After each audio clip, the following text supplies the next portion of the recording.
Hello, everybody, and welcome to this edition of Doc Talk with Monument Health. My name is Mark Houston, and joining me back again, I love having the repeat doctors come on.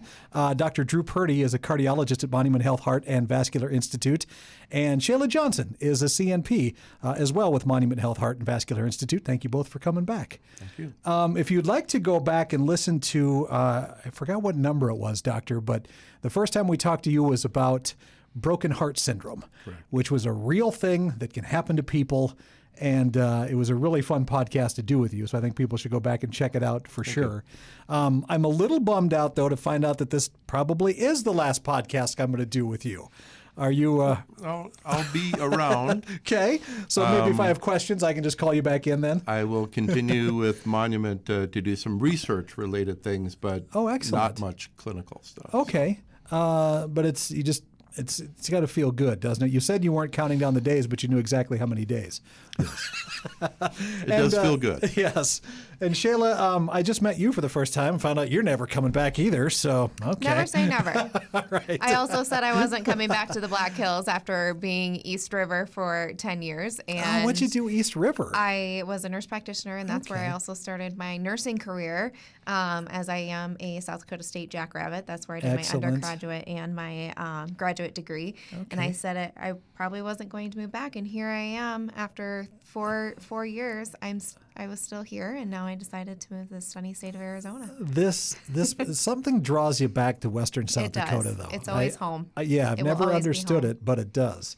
Well, today, because both of you, cardiologist, of course, and then Shayla, you work with Dr. Purdy, we want to talk about heart issues again on this podcast. And before I get into the question that it's just been gnawing at me all day today, can you just give me just a quick overview of what heart disease is, to as quickly as you can? Just general public-wise. Right. Yeah. So simply, heart disease, basically any condition that affects the heart that requires treatment, medications, some sort of intervention. Right. And so that's basically what it is. It could be congenital, it could be from birth, it could be an acquired condition over time, it could be, artery blockage that would require, bypass surgery, stents, that type of thing, or commonly heart rhythm abnormalities, atrial fibrillation, irregular heartbeats, things like that. So it's just basically anything that requires treatment, intervention that occurs in women rather than men. Same condition in men, but women has some more unusual characteristics sometimes and a little more different sort of symptoms. But it's basically the same condition. It's just that for decades, when I was going to school, everything was about heart disease in men because men were the smokers. They were the ones that got it. And still, decades later, men get treated more. Men are more likely to be hospitalized. Women are finally getting to the point where it's 50-50. And I think there's a whole lot of cultural things that is the reason why women don't get treated as often as men. But that's basically the condition. And that was my question that had been bothering me all day today is how is it just different enough in women that we have to talk about it separately? And I think you answered some of those questions, but your heart's your heart, isn't it? Well, right. Well, women in specifically, we have a hormone called estrogen. And this hormone, estrogen, actually in our younger years provides us protection against the heart disease. Well, when we go through menopause, that is gone. And so the estrogen actually provides those blood vessels to be relaxed and better balanced, helps us have that healthy cholesterol. But then after we go through that menopause, that estrogen is naturally gone. So it makes us more at risk for developing that heart disease later on rather than men. So it's for older women is when it gets to be more serious? More older women. Mm-hmm. So in general, probably like artery blockage occurs about 10 years later, a decade later than men do because of the protective effects of estrogen. And testosterone basically is kind of somewhat detrimental.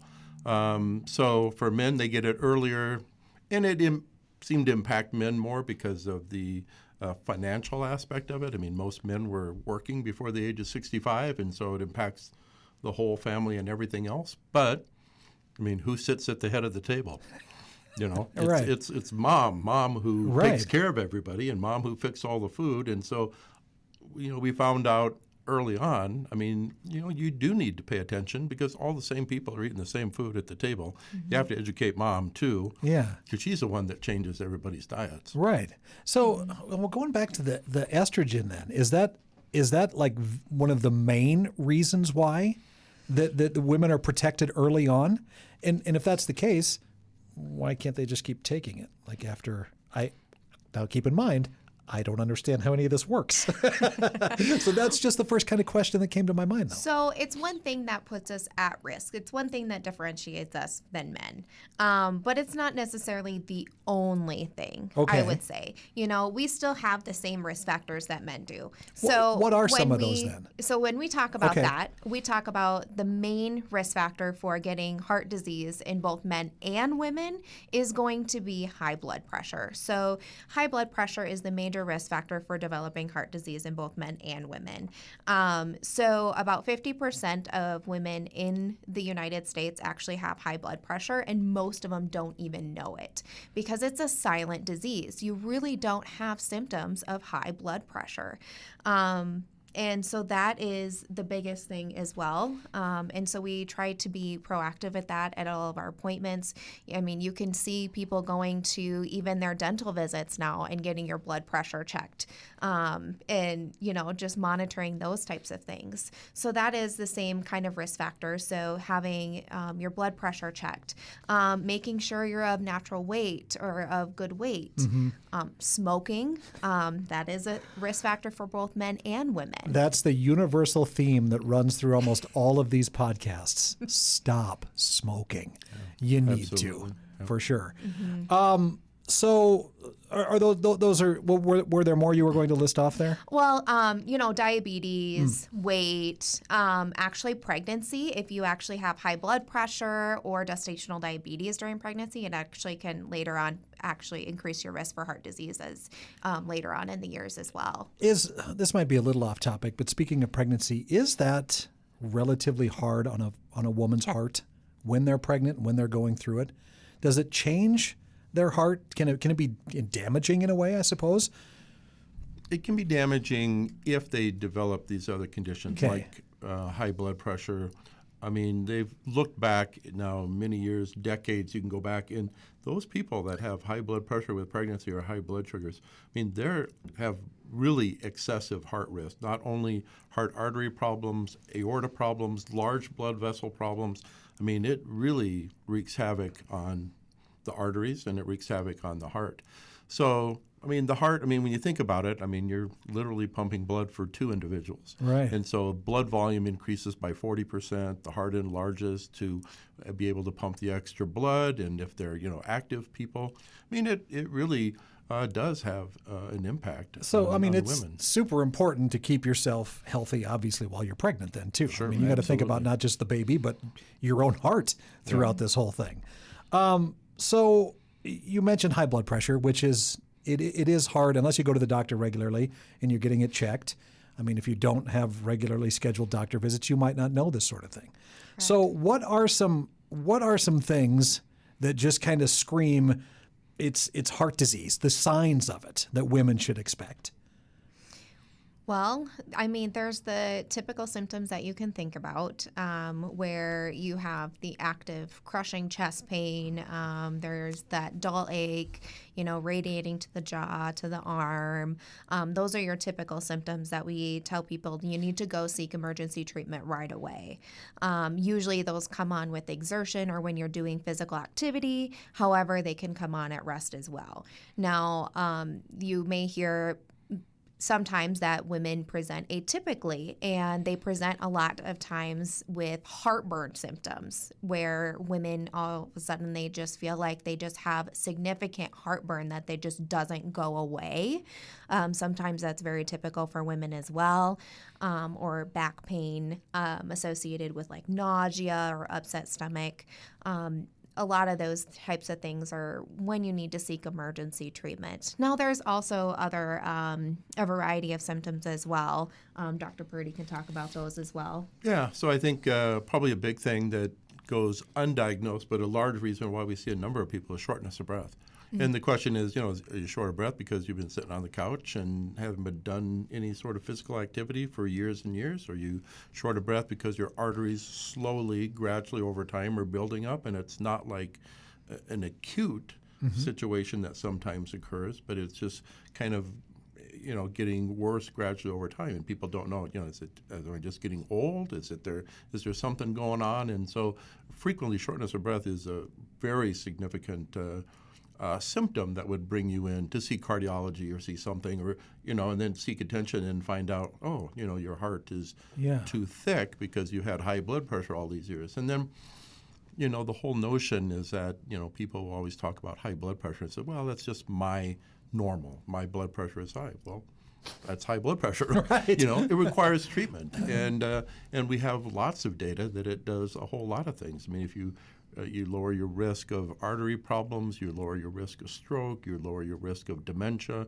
cognitive dysfunction, all of those things. Very important to keep the blood pressure under control. I mean, sleeping, moving, and eating right are like just three basic things you can do to help this out, isn't it? Absolutely, no question. Yeah. We are what you eat and what you do.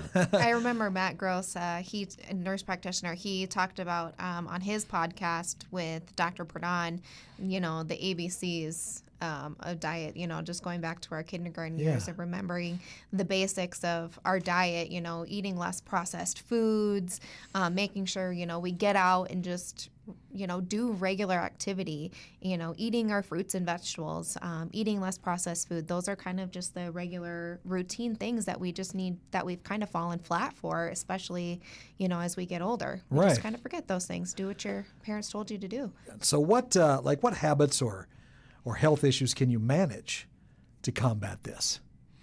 So a couple of important things, especially for high blood pressure. A lot of people, if they're overweight and haven't been eating properly and things, can develop sleep apnea. Sleep apnea is a big risk factor for high blood pressure because it's a high adrenaline state. I mean, you can imagine, getting 1.5 hours of sleep a night, what that does to you. I mean, I can remember in the 20s what it did to, it did to me when I was going to medical school and trying to stay up all night and study. Right. I mean, it's like pulling an all-nighter every night all the time. And so very high adrenaline state, and that raises the blood pressure.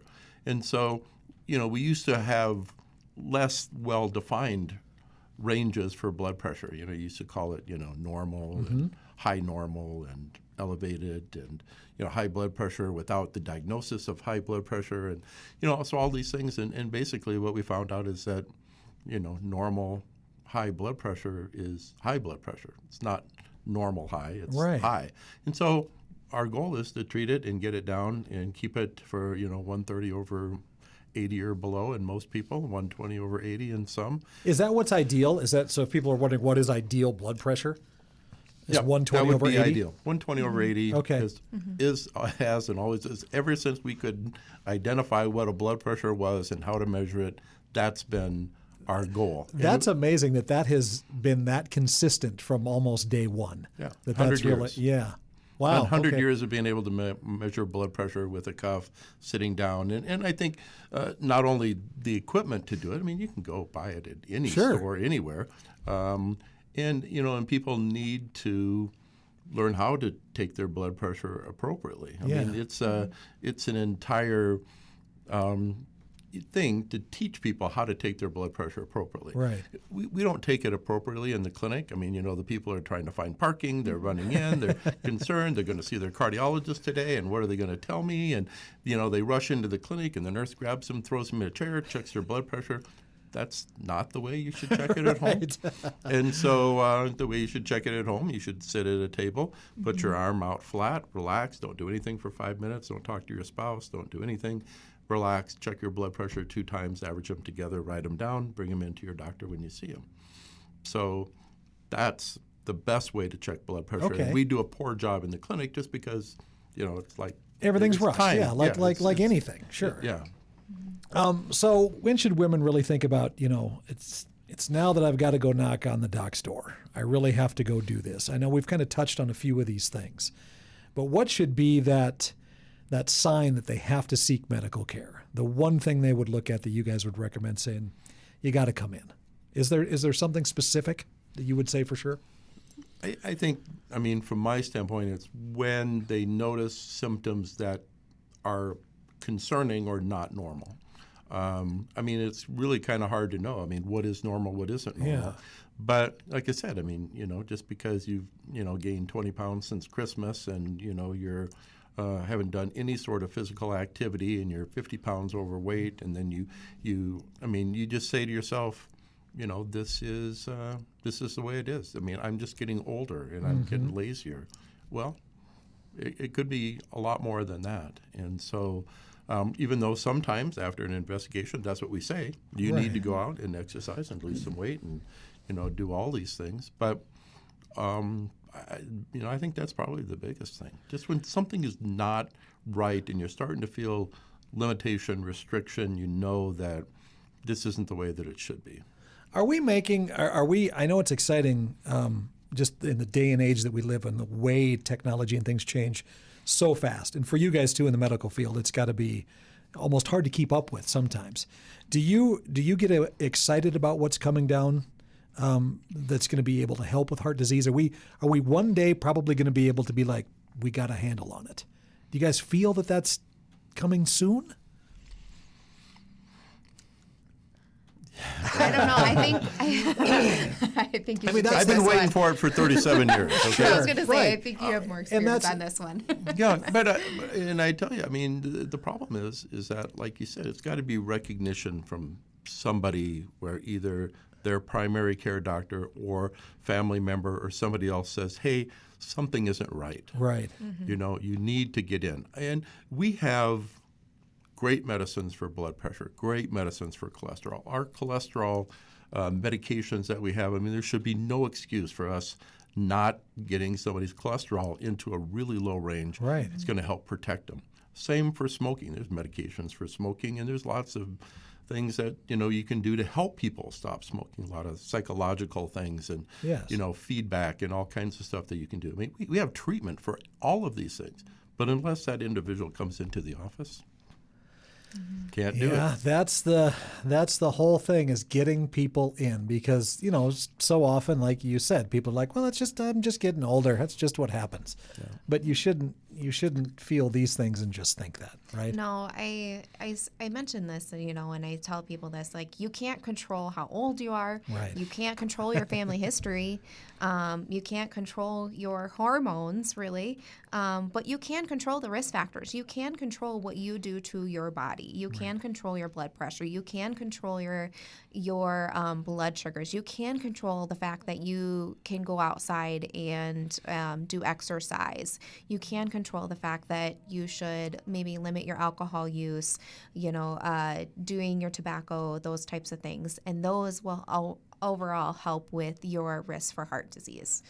And so start with your primary doctor, obviously. Just go in and talk to them immediately. They're going to be the ones that know you best anyways. Right, sure. Well, did I miss anything? You had a lot of notes over there, Shayla, and I didn't want to not talk about all of them. Okay.